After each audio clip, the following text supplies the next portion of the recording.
Football in Africa, just like everywhere else in the world, is a pride of the nation and brings people together. In a continent fraught with many problems, both socially and politically, football provides a source of distraction from daily worries and unites communities. But once powerful teams such as Cameroon, Egypt, and Nigeria are now struggling, and minnows such as Niger and Botswana have become a force to be reckoned with. The decline of these once powerful teams has been put down to too much politics, overshadowing the sporting of real talent and hindering the improvement of football teams.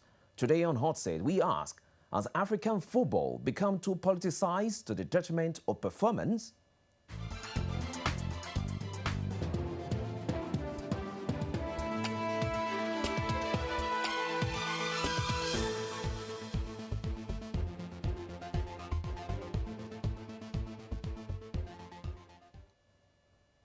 Welcome to Hot Seat. Good evening and welcome. And our African proverb today says, the hen is not impressed by the hawk's ability to swoop down. To debate the issue of African football becoming too politicized to the detriment of performance, I am joined by Marshall Gore, a freelance writer and broadcaster. He is also a specialist African football pundit and commentator. Marshall has worked as a press officer for the Zimbabwe national team at the 2004 and 2006 AFCON. He is a holder of the FA Level 2 coaching badge as well. We also got Idris Adesina, a football enthusiast and sports journalist. Also on the phone from Lagos, Nigeria, Ade Ojekere, sports editor of the Nation newspaper, Nigeria. And finally, we have Tunde Adelakun, a former journalist and magazine publisher. He is a TV producer and presenter on African football on the BBC, Sky Sports 1 and Super Sports South Africa. Currently, he is a consultant in charge of Africa in international relations of the English FA. He also acts as special advisor to the Nigerian FA. He also works as a FIFA and CAF consultant on various special projects. Gentlemen, welcome.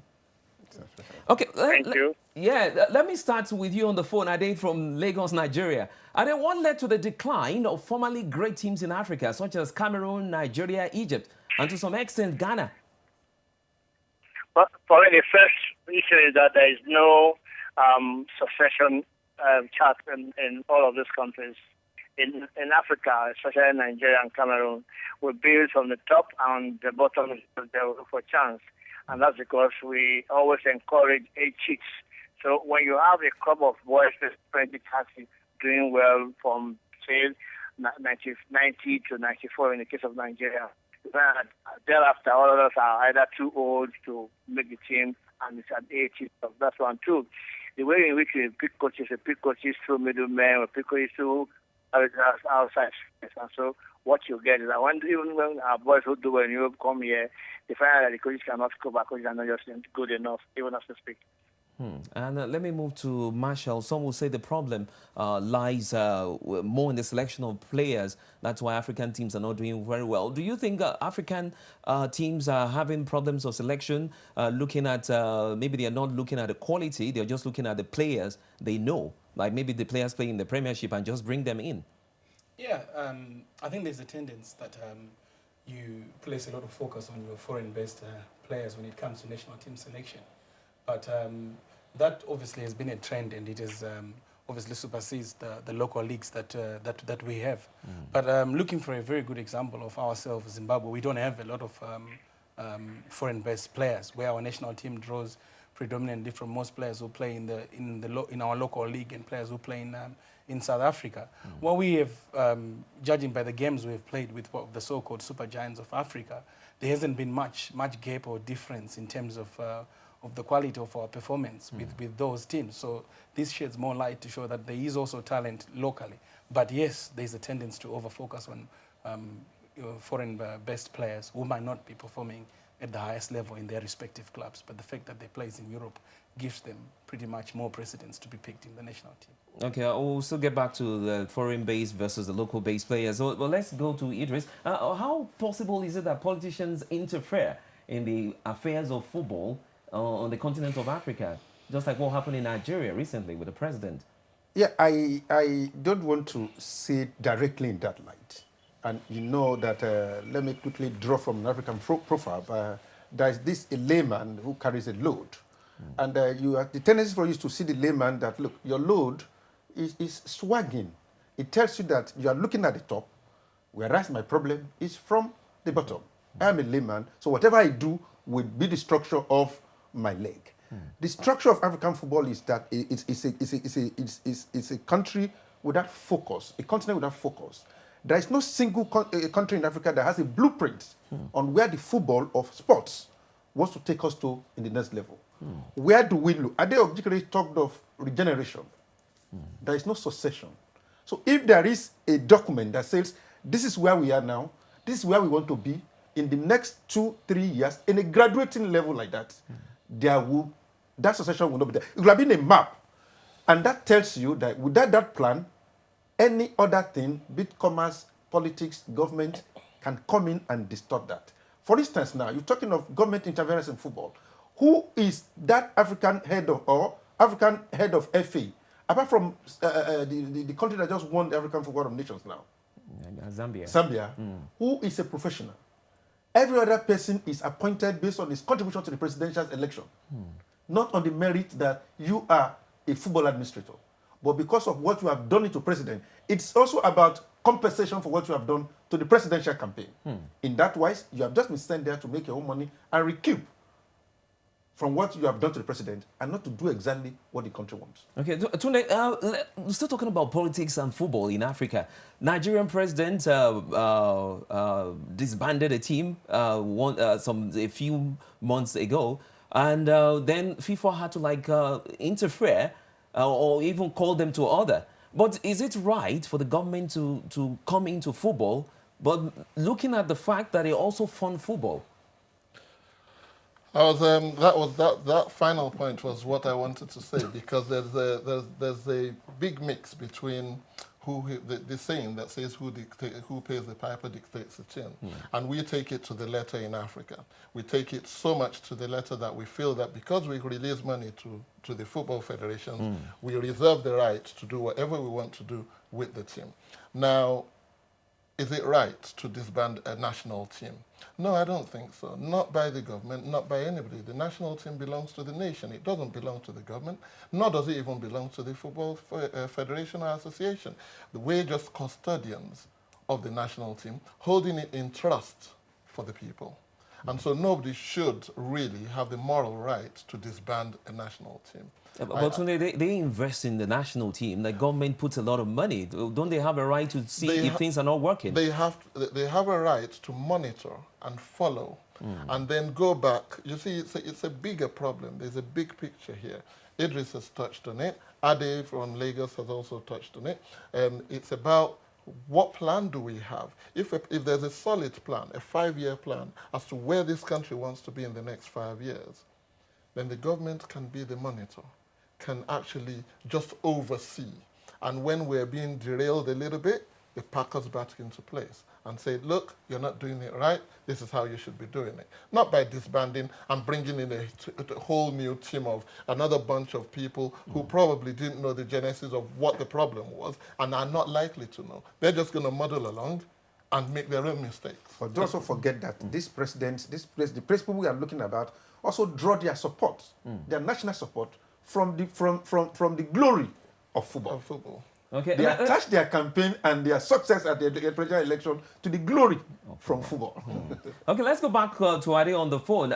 Ade, your take on that quickly before I ask you the original question I wanted, because I know you've been a fierce critic of football administrators in Nigeria.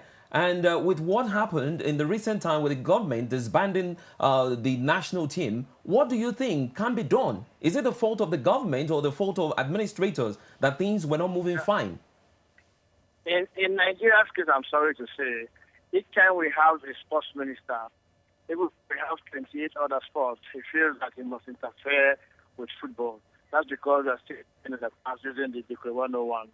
I'm sure that by the time we start to operate the statutes fully, and the minister is so clear that, look, football is not the only place, maybe we'll have it right. But I must say this to you, that the problem clearly is not about who to run or the issue of putting ex-footballers. Ex-footballers run local clubs. What have they been doing? Nothing. Absolutely not. Ex-footballers just bask in old traditions. The truth is, if we must develop football, then we must go to the league. What is the level of commitment? What is the fan base there? How do Nigerians start on to it? That's the primary thing, because in Africa, we have no nurseries. People just come out like this at night. In Nigeria, for instance, you not start that a man like Olise didn't play for any of the national teams, any of the local teams. You not start that we discover matches outside Nigeria, and all of that. So we must look at our league and do something very well with it. That's one. Two, we must also take our... Hello, please. Hello? Yeah, but why is it that Nigerian football players, they still feel they need to go to neighboring countries, such as Benin and Togo? In the case of Razak Omotoyose and Emmanuel Adebayo, they had to go there to make their national team. Is it such a hopeless dream to make the team? It is very simple. It's about fixation. Yeah. When you put a Nigerian coach, he doesn't want to fail. He's back to the rot. And we echo the same people who have been failing things. He doesn't have that eye for new talent. Each time you bring the foreign, no matter how lowly rated he is there, he will come and be fair. The other issue is that of nepotism. Our coaches are nepotic. Our coaches are corrupt. Our coaches take bribes. And so once you do all of that, you don't have that all the time, even as we speak. So you see, you'll find a boy who is a third rate in his club playing for Nigeria. Just because the coaches have assumed the role of agents and managers of the club in the UK. So merit is above. So I don't subscribe to that. If you put in the professional, it don't work. Shebo Ojegoyen for Christ was in NSF, NSF of Europe. Asked him to go to Europe to tour with Amadou Shaibu. He stayed in World Time was funny. It took Emmanuel to bust up. So it's about sincerity of purpose. And then what we'll do until we have a nursery that will continue to turn out the endless stream of talent, we will not do well. In Africa, we build a national teams from Europe, and that's not how it's done elsewhere. Our leagues must be good to get enough talent. 1, 2, we must also be mentioned that no age cheats. We all cheat here. All our bros in Europe, they don't carry their real ages. They don't even carry their real names. That's how they are. So it's a systemic problem, and we must tackle it frontally. Okay, thank you, Ade. Today, it appears football players are becoming increasingly political, like what is happening with Didier Drogba and other footballers having meddling into the political affairs of their respective countries. But are we expecting too much from footballers to even become politicians? We're not expecting too much from footballers. I think footballers are expecting too much of the people to expect that because they have managed to kick the ball around a bit, they reserve the right. You know, my very good friend George Weah in Liberia went as far as wanting to be president of the country, Liberia, Didier Drogba, and quite a few others like that. There's nothing wrong in ambition. It just has to be taken one stage at a time. And the first thing is you have to earn it first. You don't earn it by scoring a few goals in the English Premier League or by scoring a few goals in the Italian league. You earn it by gaining self-respect. You earn it by gaining a lot of education, enlightenment, and exposure. Exposure to the world of administration. Knowing how to arrest the situation that you yourself as a player were involved in a few years back, how you arrest that situation and how you deal with it. When you learn that, there's nothing wrong with ambition. One very good example is Michel Platini. Platini has taken himself to the pinnacle of his football career. He's UEFA president. He was a player 20-odd years ago. And there's nobody who's making any noise about it because he earned it. He finished playing, he built himself up, and he managed to get to where he wanted to. But Sunday, you heard Ade saying something about African footballers trying to even do the same thing. But why is it that it's difficult to replicate the same thing in Africa? Look at Sheikh Modegbami and so many other people. They get there and they're not doing exactly what they were known to do when they were players as administrators. It becomes a bit more difficult when the context goes to Africa. Unfortunately, you see, I'm one of those advocates who strongly opposes people saying, oh, you can expect anything bad because it's Africa. Because Africa is Africa, and we have our own identity, and it should be a proud one. But then I have to say that, you know, back in Africa, our mentality is not one that, number one, the first thing that you're going to get is the administrators that are there, who Idris has described, who got there on the back of political allegiance to or loyalty to some political godfather. They don't want to relinquish that position. And they also see this ex-player who is always followed by a multitude of fans as a threat to their very existence. Okay, let me quickly draw the Marshal's attention to what happened in Zimbabwe recently. The corruption allegations against the FA chairman, the woman. And was it, how come it got to that level that players, so many players from the national team and the FA chairman were involved in corruption? I think that's another good example where the death of football as administration was orchestrated by a political virus, as I can put it across, with an issue with Henrietta Rushwaya, who was then the chief executive of the Zimbabwe Football Association, and perpetrated these alleged match-fixing scandal, which went on for almost 2 years unnoticed. But again, this was again another element where perhaps maybe if you look at her credentials, that her credentials were not football. She came into administrating football, not from a football background. But I think the appointment was more to do with a political affiliation, which I cannot go into detail regarding this. But I think the problem we have in general, aside Zimbabwe, is that in Africa we have a situation whereby our football has been negated to a situation whereby people come into football either to self-aggrandize their pockets, or they come in to make the right political noise. So once the administrators come in with this motive, it will be very difficult to uproot them. And this escalates both from a continental and national and even at local level, even at village level. There is politics in football, where certain people do play, but certain people don't. So our football is embedded with a lot of political what I would call political infection, which represents our societies. There's a lot of ethnicity, tribalism as well, and all this goes into football administration. That if the FA president belongs to a certain ethnic group, and then the sports minister who comes in is anti that group, then already the war will start now. That the moment he gets a chance or they pick up something that is not going well, instead of sitting and having dialogue, then they say we are disbanding the National Association. And then FIFA comes in. We have seen this in many countries. Sierra Leone is a very good example. Nigeria, you were talking about, is a very good example. So this is a big problem that we have. Okay, let's start talking about corruption in African football. A lot of people talk about corruption amongst administrators and poor pay in the local leagues. Could it be responsible for the low morale amongst the local-based players when they ask them to do things they're not really doing it like, or could it be lack of exposure? It's difficult to tell you exactly. This is one single problem. It's a cumulative issues. It's an amalgamation of so many issues. I mean, what is the standard of the league itself? If you're talking of relying on foreign-based players, if you don't rely on foreign-based players, where will you draw your strength from? A league, a non-competitive league, a league that was, in the case of Nigeria, some African countries that was suspended for so many years, and issues were in the courts. Is that where you're going to draw your league from? Yes. These players we are talking about, for how long have they been paid? Where is the money coming from, if not from government? Who are those watching the football? Are they watching as they were watching before?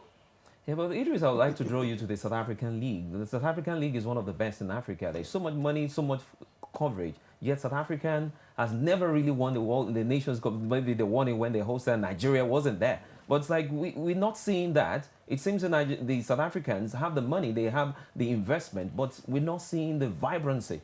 That is why I say that, as Idris has said, there needs to be a plan in place. There needs to be a plan in place to incorporate everybody that has something to offer in football on the playing field, whether they play at home, whether they play away. The local league we talk about, the local league is vibrant enough by the standards. I was in Kenya the other day, and I went for a local league game, and the crowd that turned up there was very, very impressive. The coverage was good. The standard of play was good. But then I look in the crowd, and there was nobody who was there making notes and saying, there's a player that we can use for the national team. You know? So there's that. how many people of the national, like for example in the Nigeria Football Federation, how many of Nigeria's coaches actually go to local league games to actually go and see and not get a note or a card from a boss in wherever, Yenagoa or whatever, saying, there's my player, put him in the national team, he'll do you good. How many have we got like that? And that is where the difference is between Africa and the rest of the world, because people go around and watch matches. You watch matches, you bring your talent up. Okay, and I think Marshall was about to come in. Yeah, I was going to come in and just add more light on the South African situation, where there's money in their league, but they haven't achieved well at international level to equate the amount of investment that is in their country. In I even heard that a lot of Zimbabwean are there playing the South African league. That's the thing you have with them. I think with them, they've got the infrastructure and everything. So there is, again, what I would say, a bit more politics in it as well, that they've built the very nice, beautiful stadiums to stage the World Cup, but nothing much has been put in terms of grassroots football development. So like he's saying that there's no opportunities to tap in the raw talent that is there. What they do, because the clubs have got money, so they can afford to go to Zambia, to Zimbabwe, and buy players and bring them in. But when it comes to their national team, they're not good enough. Hence, they failed. They failed to qualify in the last Nations Cup at the hands of Niger. So you can actually see that not having money and having good infrastructure cannot make you a better football nation. You need to build it from the grassroots. And have the we even talk about that, the issue of Niger, even CAR beating Egypt a fortnight ago. Exactly. We'll talk about that later, but let's go back to the phone. Adi, are you still there? Yeah, I'm here. Yeah, I'm sure you've heard everything, but it's like I've read your column, and you've always like touched on all these issues about the local league. But let me ask you this question: is the English Premier League and other Premier Leagues, other European leagues, killing football spectatorship and support in Africa? Because everybody is supporting Arsenal, Manchester, Barcelona. You're not hearing about supporting Orlando Pirates again, or even 3SC of Nigeria. Well, you identify with what you see and what you can appreciate. The English and other foreign leagues will appeal to us because at the start of the button of computer you get the information. We don't have such in Nigeria. Now looking at South Africa, yes, has everything as it, but they don't have the talent. In our case, we have the talent. The corruption in Nigeria is endemic. It starts from government. 80% of the clubs owned here, owned by government. So those clubs are more or less like public relations of the governor to siphon one and all that. So there's no accountability. So each time we have a new governor, it's really strategy to probe the other thing and disturb the chair and put the people. So clearly, if I must tell you something about our game here. Our game can improve if there's a legislation and there's a competition, I hope, that we can run by statutes. If we run by statutes, corporate Nigeria will gains because they will know that no government interference. Because see, 80% of those who do business in this country are government customers, so they will not want to touch things that government doesn't like. So we must have an instrument to run our football status. I'm glad that the man like Adelakun is helping them. That's why they are set up with some kind of committee and organization. Ordinarily, until we stop protecting our football, we will not move forward. Okay, thank you. Let's go today. I want to talk about that because he also talked about sports marketing. It's very important. As somebody who has wined and dined with FIFA, CAF, and all this, what is really wrong with sports marketing in Africa as a whole, especially with the African Cup of Nations qualifiers? People find it difficult to watch their teams, like Nigerian national team going to Malawi to play, and the national television station and maybe other private stations who want to show it are being squeezed by Sports 5. That what actually happened? In the past, we could watch matches around the world. About a year ago, CAF came up with a plan to decentralize, they said, the issue of commercial marketing and broadcast rights of all Africa qualifiers.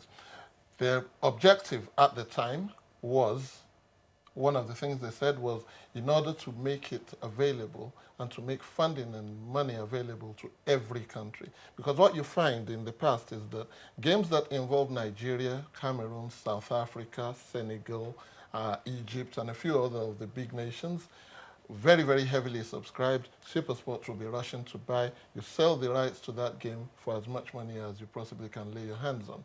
But then a game that involves Comoros Islands against Mozambique, nobody is interested in it. And so for being in that group, Comoros and Mozambique are not earning anything.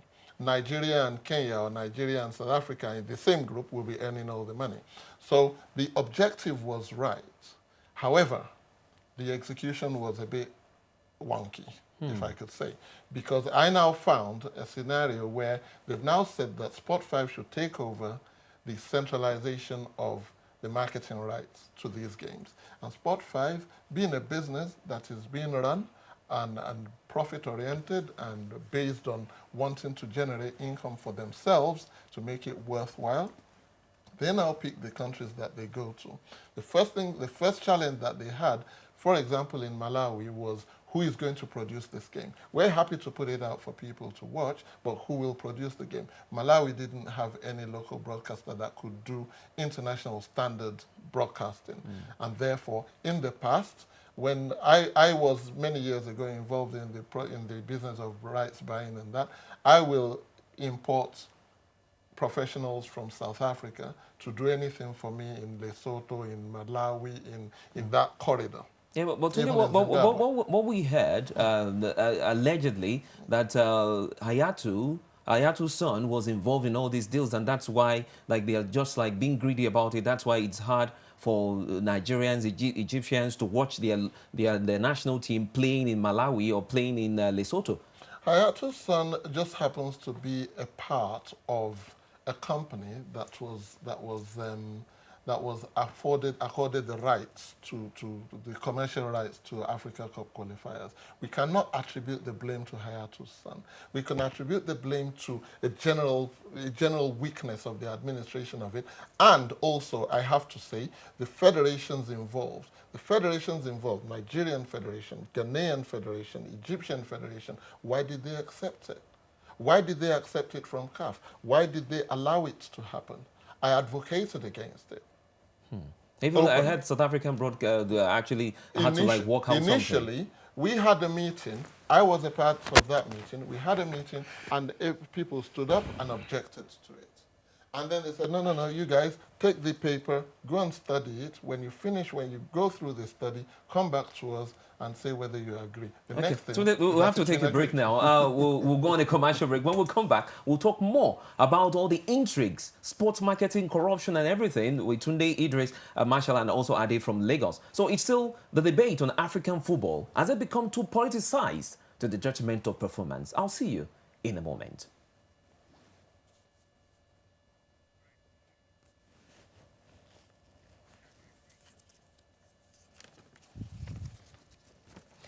Welcome back. You're still on Hot Seat with me, Akintaya, and we're asking, has African football become too politicized to the detriment of performance? What are your views on this subject? Send us your comments on Twitter at hotseat_Vox. Email us, hotseat@voxafrica.com, and join us on facebook.com/hotseat_on-Vox. Let's kick off this session with Idris. Let's talk about the Cameroonian legend, Roger Milla. He was sacked recently by the Cameroon football authorities for talking against them, the practices that are not really moving football forward in the country. Is anything wrong in a legend telling them how to do things, offering his own position to people who are even appointed by the government? Yeah, there are many things wrong there. One, they see him as somebody who wants to take over their job. You don't know what exactly is happening. We've said it at the initial stage that this man was not appointed based on his competence, based on the vision to come and drive football in Cameroon or drive football in Nigeria or drive football in anybody. It may be surprising to tell you now that those who appoint the chairman of the federation are chairmen of states, football associations, who are political appointees of the various governments, who come together to pick somebody to represent us. For Roger Milla to talk, to them is an incitement of the people against the FA. And Roger Milla is a professional. who tells you that, look, what you are doing is not the right thing for football. Everywhere in the world now, football administration is being handed over to those who have played, to footballers. Although it's not by chance, because administration is different from playing. For those who have qualified to run it, they have been handed over to them to do. And I've said this several times before, Africa has to make this thing a project. Winning the World Cup, it should be a project. Managing sports, not only football, because unfortunately, the focus is on football and not on sports. Football has killed so many other sports. Boxing is dead in Africa. We had boxing before. We have athletics before. And these are fine fundamental things that brings money, that brings opportunities to Africa. But unfortunately, the commercialization of foreign leagues, as you have said, has eroded so many things in Africa. African players, initially you had Edo Dancer in Nigeria, who was the goalkeeper. You had Nigeria Amunike playing in Egypt. You have Egyptian players playing in Zimbabwe. You have Zimbabwe playing in so many other countries. There is this intra-African trade, intra-African movement that has also developed our football to a certain level. But now, as you grow, you are sold straight away. At 18, you are sold. There are so many things involved. Professionals are not allowed to talk in Africa because they are not part of it. Even the Cameroonians, in Cameroon now, the former captain of Cameroon, who has been appointed as manager of the team, is not the FA chairman. He doesn't have any right to make position. It's just, as I would call it, a boy. He's a team manager.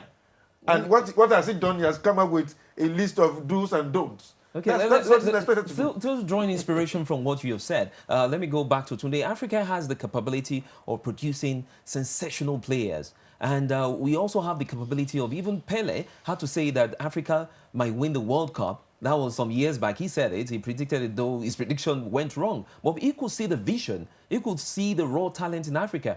But it's like what we see, the stadia are horrible. For marketing is like, just like we were discussing, things are not done the right way. It's always wishy-washy.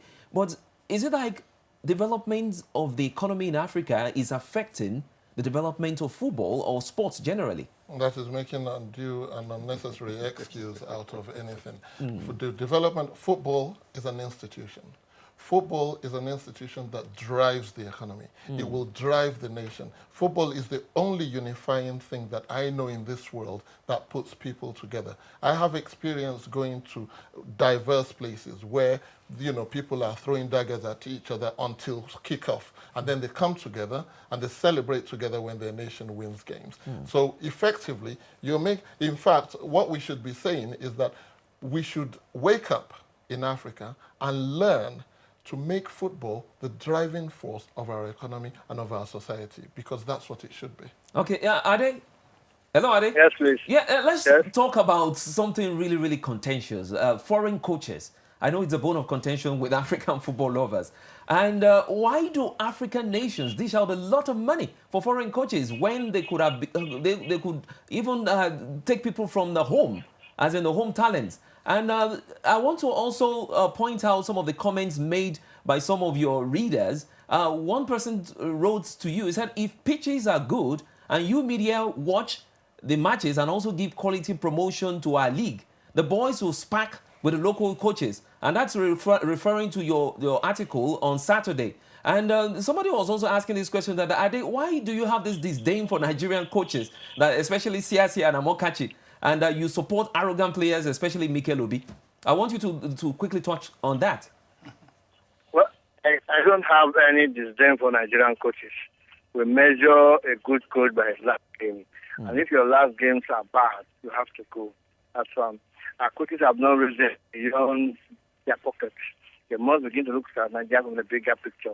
You see, most of our Nigerian coaches, when we come as acting coaches, they used to share the gap of players. That's why they behave like that. So I have no apologies for saying that they are not good enough.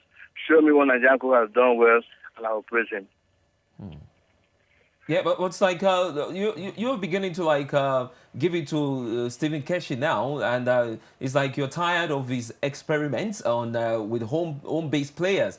And I saw your report on what happened in Calabar and also in Malawi, and you were not really happy. and you try to like, you even told me that you said something about almost going as far as having a shout with him, that he was like having a go at you when you're trying to point out things to him. You see, the Nigerian coach thinks he knows everything, and you know our learning is a continuum. It's sad that given the talents in Nigeria, a coach will come and play 4-2-4. I mean, two holding midfielders when we have a galaxy of players who can name them. Look, you don't build from ground zero. You believe with you build the skeleton. I say it here and I have no apologies for that. The Nigerian coaches don't know how to talk to Mikel. Most of them are looking at him as a big player, and it's very, very sad. Because I thought that with Kishi, I haven't played everywhere. I'll be okay, let me just conquer Mikel. So you're falling into it. Truth is, Mikel comes from a very high platform. Expect kind of platform at least at national team level. When he gets that thing, is very disgusting. The man will show you his resent. If a boy says that, look, what is happening, I don't like your tactics, that's to begin. It's not. Our coaches must learn how to see how others use Mikel and move forward. I say it here that if we use this home bill, we will not qualify, like I said when Kikata was there, because you must use your big game. The midfield is not a game for small boys. We are seeing what's happening in European Cup. Our big boys must come and form the spine of the team. Subsequently, with time, those players will come there. Until we do that, we're going nowhere. Because you see, what is Keshi doing? Just build on it. But there's no new stuff to us that we have not seen. So we must say, okay, we did so well, or we did up for this point in the 20th World Cup. Let us add the missing links. To do that, we'll just be running around. I can tell you, if we don't go into the team nations, I will not be surprised. Okay, Marshall, right now, everybody is talking about, like, just like Ade, maybe I would want you to also touch on that issue of foreign coaches versus local coaches. There was a time that people talked about the case of Stephen Keshi, the current Nigerian coach, taking Togo to the World Cup, and at the end of the day, they dropped him and they brought in a foreign coach. Is it that we have this inferiority complex towards our own coaches, or just like Ade said, we're still not there? No, I don't think so. I don't agree with Ade on that.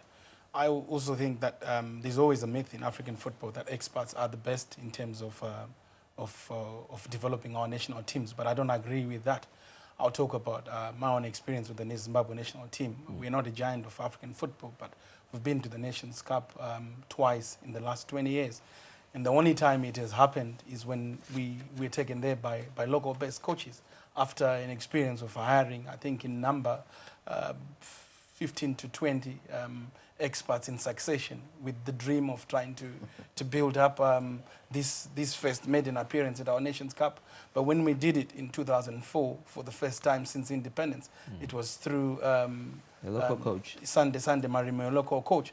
And then when Sunday left, he was preceded again by another local coach who took us for the second time in succession, you know. So from my experience from our own national team, I don't actually think they offer a lot. But I think it's, again, the attitude of the administrators that they tend to treat them with preferential treatment. Hence, we saw it in Ghana that the coaches that were there before Appiah was appointed were actually given perhaps maybe 3 or if not 4 times his salary of a local coach. So I think it starts with that route that when a local coach is appointed, he's not given enough respect and given enough resources they would sort of like give to a Dick Advocate or to a Clemens Westhoff or to a Clyde Schiffer, for example, or to a Henry Michel, for example. So I think this is the thing that we have. We have a certain tendency that we don't trust our own people. We don't support them. We don't back them. Yes, there are a few examples. Maybe you can say that the local best coaches are not professional enough, but I don't think so. I think they know football, and most of these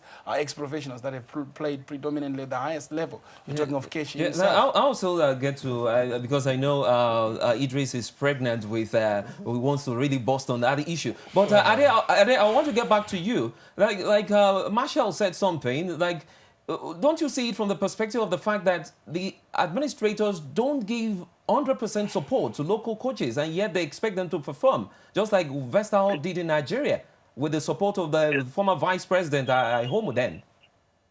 I don't think it's true.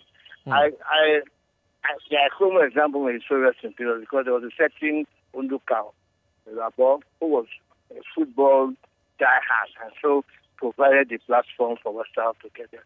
We must underline that on. 2, I'm yet to see Nigerian coach has said that this team he picked was not done by him alone.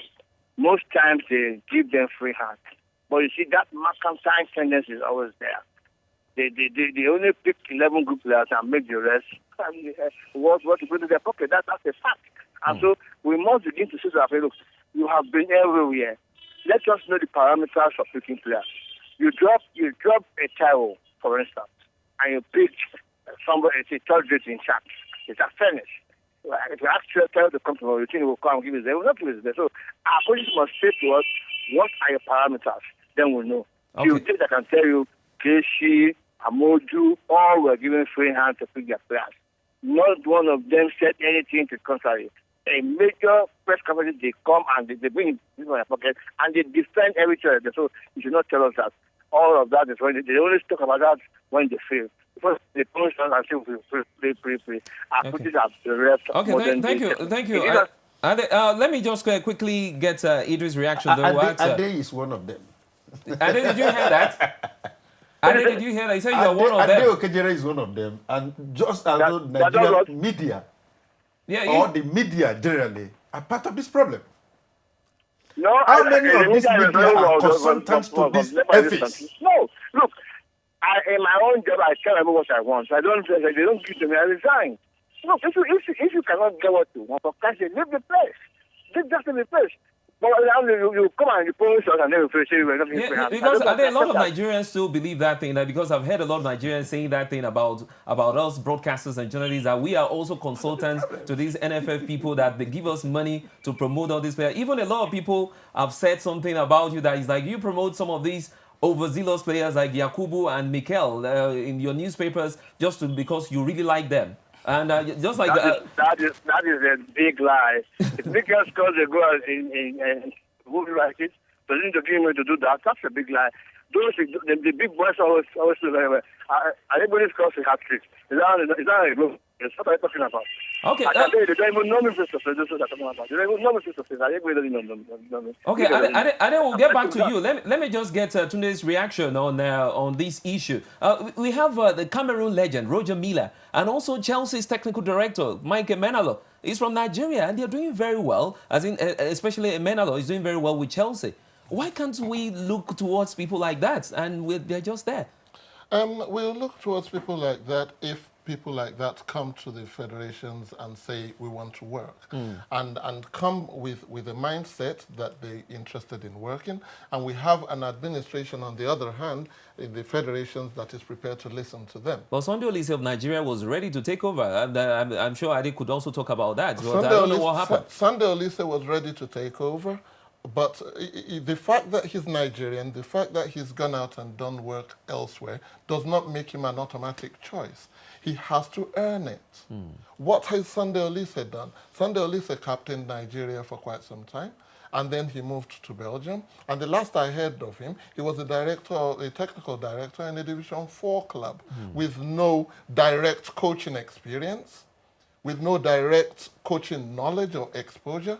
And he wants to come and take over the administration of affairs of a football nation that has 160 million people and 160 million Nigerians and footballers. And against a former captain of his national team. So against a Stephen Keshi that has gone outside Nigeria to perform, that is being deemed to be a performer. I mean, it is not, you have been allowed to sit and contest against a man who everybody knows, one, it's a boss, is this, that has performed. We have seen what he has done with Togo. We have not seen what Olise has done. Even if we have seen what Olise has done, if an FA has judged Keshi to have won the interview, why the quarrel? I stand to be challenged on this, but I am aware of the Sunday Olise case up to a point, and I know that Sunday was actually offered a chance to be a part of the system, assistant under 20, and he insisted, and he actually walked out on them saying, no, it's either the national coach or nothing. I mean, I don't think Mourinho would do that for the job in Portugal. Let me just quickly ask Idris about this issue. A lot of Nigerians are getting tired of the local boys experiments that Stephen Keshi is doing in Nigeria. He did very well with Togo. He had his issues with Emmanuel Adebayo, and that's even cost him his job. But it seems he's beginning to have that problem now in Nigeria with the big boys like Osaze Odenwege and the Mikel Obi that we've been discussing with Ade Ojekere. Is he not towing the line of CSA again, getting too hard on these boys and then pushing him out? Okay. Nigerians are getting angry that your experiment. The likes of Ade Ojekere are writing against him, your experiment. Where were they when these big boys were disappointing Nigerians? Must we always look up to them? Can't we begin to look for a replacement? We're talking of regeneration. These are boys who will come on a demand. These are boys who will come without giving their best. These are boys who will not be part of the preparation for those tournaments. The local boys will be used to prosecute the qualifiers. The foreign players will not come to bust them and take the shirt away from them. Let us appreciate somebody. Who must our life depend on foreign-based players who will not give us the best? Must Yakubu come where he's now going to somewhere else? Must we be Osase? What has Osase given us? I think Ade would disagree with you on that. He would disagree with us, but there's need for us to replicate these people because they will always disappoint us. Nigerians are saying these boys have disappointed us. Now we've got a coach who wants to give us a local taste of it. Now they're angry with him. No. It's a lot of problems. Okay, I will disagree with you to a point and follow Ade's points up to an extent. Because I think that while we should give the local players a very good chance to go all out there, we have to appreciate the fact that two things. Number one, experience and exposure is very, very important in big tournaments. We could do well, we could muddle through playing Malawi and Namibia and Rwanda and getting the results. But I tell you what, when we're playing against the likes of Cote d'Ivoire and Ghana, if we execute the game with the local-based players purely, we're going to the cleaners. And therefore, two things happen here. We need to mix and match. That is why Keshi is a manager. He is a manager who should bring in the local-based players, but also bring in the foreign-based players and close his eyes to where they play and select the team on merit, but not by leaving them out. You do not leave your best material out for competitive football games. Yakubu, for whatever his flaws are, I'm not a great fan of his, but the reality is he scored over 15 goals in the Premier League last season. Keshi has never disappointed, has never gone against Yakubu. I tell you what, going further, Mikel Obi, arrogant as people call him, again, I'm not a fan, but let's face it, he played in the FA Cup final. He was third in Munich in the Champions League final. You leave him out of the team 2 weeks after. There's got to be a justification for it. I think that's where Ade's problem is. You cannot leave your best material out because that is what is selling your country. Okay, let me get to Marshall. Marshall, talking about, I remember Zimbabwe in 2004, 2005, especially at the African Games, they did very well. And I was thinking, Zimbabwe is getting back. But it's just that some countries just don't have the stamina for football. Just like Kenya, at times they do very well, at times they drop. Even Burundi and Zimbabwe, your country. I think it's all down to, I think over the years we have improved football-wise, but I think our problems we've come unstuck because of our poor administration. You know, national coaches being changed, like the same scenario you're going, that somebody comes in, is not given enough time. We had a guy who was coaching the national team a few months ago. His name is Norman Mapeza. He played for Galatasaray and played in the Champions League. He was doing very well with the national team. I met him and interviewed him, I think about 4 months ago, but he's already lost his job due to internal politics within the football administration itself. So he's the man who had a plan. He never lost a qualifier as a coach, but he's lost a job. They get in another guy who predominantly has had his time as well and came in and lost. Already we are out of the 2014 World Cup. Yeah, because of these squabbles. But anyway, I'll go back to Nigeria because I follow Nigerian football.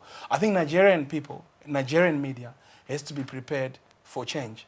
You know, they cannot stay at the top. We've seen it with Egypt. We've seen it with Tunisia. I think Keshi's way of plan that he has for Nigeria, I think it's good for Nigeria. But I think Nigeria is a nation that has been used to success in football. So they cannot bear to see change taking its place. Yes, with the new players coming in, you're bound to go away to Malawi and but draw. Tunde said something, and Ade wrote in his column on Saturday that, look, you can experiment with all these Malawi, Rwanda, but when you play teams like Cote d'Ivoire, Morocco, then you are done for. But sometimes this is the same thing. We had the Kanus, the Okochas, and we had the cream of Nigerian football, and yet they failed to deliver. Even at home against Cameroon, when they hosted the Nations Cup, they couldn't win the Nations Cup. So why on earth, why is all of a sudden Zambia, with a team that has got no professionals, that is next near to Nigeria, why have they been a success? They've been a success because they've played together as a team, and this is what Keshi is trying to do in Nigeria, to bring a group of the majority of the local base and bring them up in the team. I'm not knowledgeable about the Nigerian local league, but I think the Nigerian local league can produce players that are good enough to qualify for Africa Cup of Nations. That's my perception. I may be wrong, these guys know better, but I think that's my perception. I think they're strong in the league, is strong enough to produce a team that can go and qualify for the Nations Cup. Okay. The likes of foreign players we are talking about, did they just not become a foreign player one day without playing the league? No. We should revive that league. I'm not saying you should prosecute all, but I'm not even thinking Keshi is prosecuting all these things with local players. He has invited Moses. He has invited a good number of people. You spoke about Mikel, who played in the Champions League, who had played successive games. Yeah. I can tell you that if Mickey was invited to that game, he would not do anything. That stands to be challenged because you did not give him that chance. Yeah, we did not give him that chance. But Tunde, I want to ask you, I want to say something that I've read in the papers and also heard from people in the sports industry, that a lot of times they'll ask Mikel to come, and the next thing they'll see a letter from Chelsea saying Mikel is injured, and they will see him 2 days later playing for the same team. That is very possible. When England invited Paul Scholes the other day, they said he was injured. 2 days later, he turned up for Manchester United. This is club versus country. It's not peculiar to Nigeria. It's not peculiar to Africa. It is worldwide. We have to deal with it. We're managers. That is what we are. We are managers. We've got to deal with it. If Mikel comes, that's a completely different case in point. If he comes and says he's injured, if he's not available, if there was the game Nigeria was going to play a few years ago when they said the team should all converge at Docklands, East London over there, I remember. In an hotel. And one very, very pivotal member of that team, a good friend of mine, could not find his way there. No, it's not true. He did not want to travel. But he said, no. I remember, Ade, are you listening? He said, I could not find my way to the place. Yeah, I remember you wrote on that, and that's one of the things you talked about, the challenges of football in Nigeria. I didn't hear you, please. I said, yeah, the issue of a player missing his way to the hotel. Tunde just mentioned it now. And I remember you said it's one of the problems we have with football in Africa. Look, let me say this about Mikel very quickly. Mikel has been playing central midfield for Chelsea for some time now. Several managers. He comes to Nigeria, play him in the offensive position. He will play with the booing. He doesn't come to embarrass. Look, if you invite Mikel to the Super Eagles, play him where he plays for Chelsea. Provide the kind of setting that he has there. That's what I'm asking for. But I say, we'll keep criticizing Mikel.